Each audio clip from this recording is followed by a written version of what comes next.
টাইপের বর্গমূল বের করা 10 সেকেন্ডে যায় না। এই টাইপের বর্গমূল বের করতে গেলে ভাগ প্রসেস অ্যাপ্লাই করতেই হবে, একদমই ভুল ধারণা। 5184টা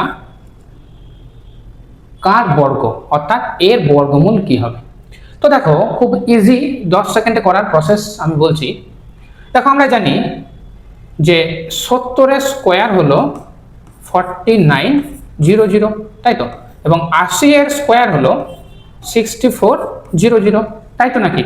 7-এর স্কোয়ার 49 আর দুটো জিরো, 8-এর স্কোয়ার 64, দুটো জিরো। দেখো, এদের দুজনের মিডিলে আছে এইটা, মানে হলো এর বর্গমূলটা 70 এবং 80 এর মাঝখানে আছে। এই 70 এবং 80-র মাঝখানে এটা আছে। এখন আমরা দেখে নিই 75-এর স্কোয়ার কত হবে।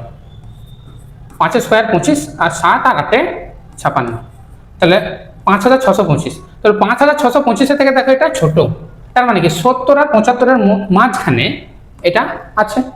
এখন দেখো পিছনে, অর্থাৎ ইউনিট ডিজিট হলো 4, অর্থাৎ এটা যার বর্গ তার পিছনে 2 থাকবে, তবেই না 2-এর স্কোয়ার 4 এসেছে।